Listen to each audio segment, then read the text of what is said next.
cedro cresce tanto que ele vai nos lugares mais profundos, onde tem água dentro da terra. E para ele ir encontrar a água nos lençóis freáticos, sabe o que ela faz? Essa árvore faz? Tem a parte rochosa da terra. Se as raízes chegarem nas rochas, que qualquer outra árvore na rocha, a raiz para de crescer. O cedro não. O cedro na rocha, ela entrelaça com a rocha inteira a sua raiz e continua crescendo até encontrar os lençóis freáticos para beber daquela fonte que vai alimentar a toda a vida. Isso mostra para mim o seguinte: fatores externos, dificuldades alheias, problemas, pelejas, perdas, nada disso pode tirar o cristão que é firme na presença do Senhor e sabe que o eterno vem o seu alimento e o seu sustento. Aleluia! Glórias a Deus! Não é do governo que vem a tua aprovação, não é do governo que vem o nosso socorro. O nosso socorro vem do Senhor que criou os céus e a terra. O nosso socorro vem do Altíssimo, do Todo-Poderoso, vem do Soberano. Dele vem o nosso socorro. Então, se você está me abalado, eu também posso estar. Nós podemos estar, mas vamos lembrar uma coisa: há uma palavra profética na nossa direção, e essa palavra não tarda, ela não falha, vai se cumprir no tempo certo. O Pai vai fazer algo grande acontecer em nossas vidas. Eu confio, eu acredito. Então, quando todas as outras árvores perdem a sua beleza, ficam secas, perdem seus frutos, ficam velhas, vulneráveis a fungos, vulneráveis a qualquer tipo de situação, o cedro é o líder entre tudo e todos.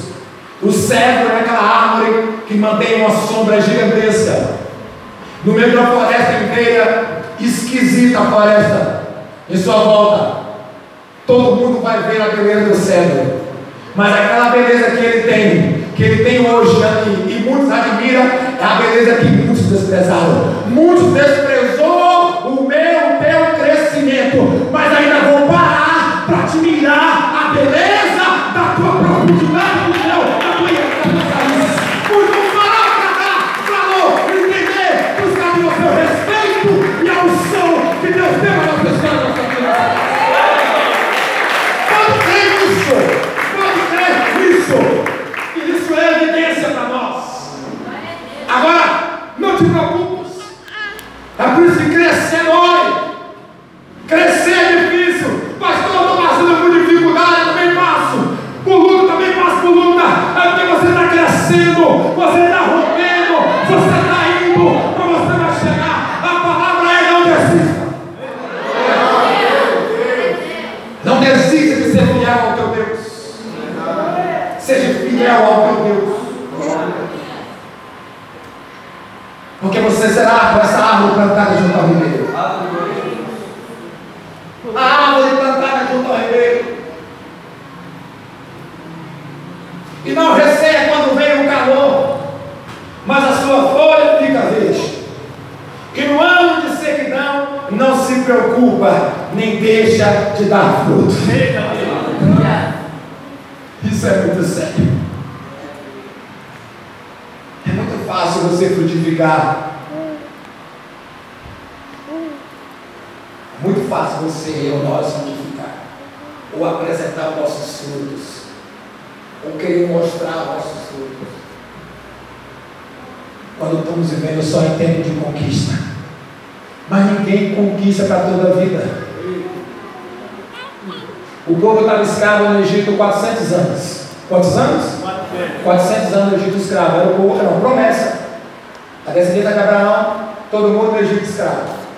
Aí o povo liberta, Deus liberta o povo. Qual que era a promessa de Deus? O povo ir para onde? Para a terra que mana leite e mel. Ou seja, a terra da promessa, terra de Canaã. Uma terra que eles já chegaram colhendo na terra, colhendo sem plantar. Não plantou, colheu. Vocês vão chegar lá e já vão ofertar do fruto da terra. Nem plantou nada. Esse é o Deus que eu sei que você serve. Então entenda aqui, o que você tem, o que eu tenho, não é mérito meu, não é mérito teu, é mérito do Senhor. Só que o povo escravo no deserto, no Egito, tem o caminho para Canaã. Só que a caminho para Canaã, era impossível eles ir para Canaã sem não passar pelo deserto. Canaã era um lugar de desfrutar da liberdade.